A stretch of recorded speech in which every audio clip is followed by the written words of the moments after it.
Benteng Spillwick dibangun sekitar tahun 1685 oleh VOC sebagai upaya untuk memperkuat pertahanan setelah terjadi konflik panjang antara Kesultanan Banten dan Belanda. Konflik ini memuncak ketika Sultan Haji yang bersekutu dengan VOC berhasil mengalahkan ayahnya yaitu Sultan Ageng Tirtayasa sebagai penguasa yang menolak dominasi Belanda. Sebagai imbalannya, VOC mendapatkan izin untuk membangun benteng di wilayah Banten. Benteng ini dinamakan Spilwijk untuk menghormati Letnan Daniel Spilwijk sebagai salah satu seorang perwira Belanda yang memimpin pembangunan awal.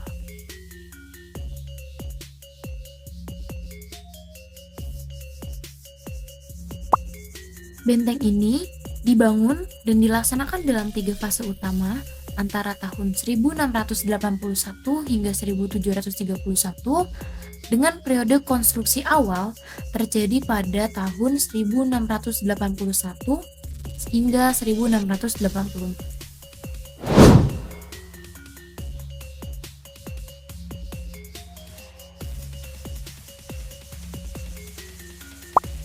Benteng Spilwijk berfungsi sebagai pos pertahanan militer dan pusat pengawasan dagang VOC, sehingga dirancang mengikuti gaya arsitektur militer Eropa abad ke-17 dengan bentuk persegi 4 simetris dan menara di setiap sudutnya.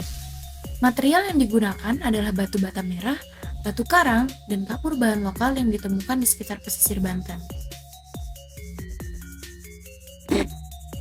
Di dalam kompleks benteng, terdapat gudang senjata Demesiu, barak tentara Belanda, ruang tahanan bawah tanah, gereja kecil untuk pasukan VOC, serta sumur air tawar yang hingga kini masih terlihat.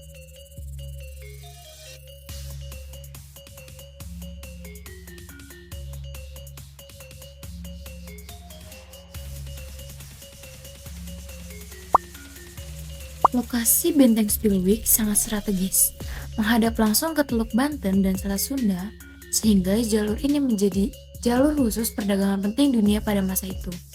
Dari sini, VOC bisa mengontrol keluar masuk kapal dagang yang membawa lada, rempah-rempah, dan hasil bumi Nusantara ke Eropa. Selain fungsi militer, benteng ini juga menjadi pusat administrasi dan pemukiman bagi orang Belanda dan juga Tionghoa yang bekerja sama dengan VOC.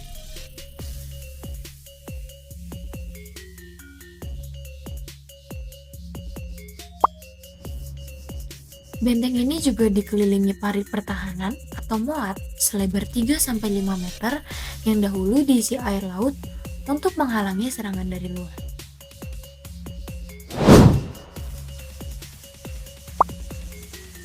Sekitar benteng, tubuh pemukiman masyarakat campuran mulai dari masyarakat pribumi, Tionghoa, dan Eropa.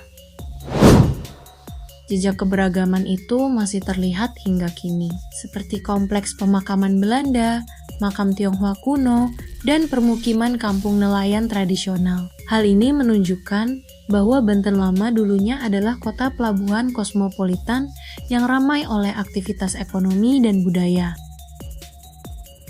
Kini, Benteng Spilwijk ditetapkan sebagai cagar budaya nasional oleh Kementerian Pendidikan dan Kebudayaan Republik Indonesia. Meskipun sebagian besar temboknya telah runtuh, upaya pelestarian terus dilakukan oleh Balai Pelestarian Cagar Budaya atau BPCB Banten.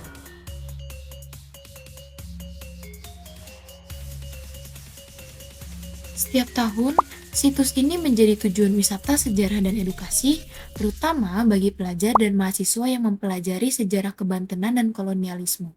Selain itu, kawasan ini juga mulai ditata ulang sebagai bagian dari revitalisasi Banten Lama, program pemerintah untuk menghidupkan kembali nilai sejarah dan potensi pariwisata daerah.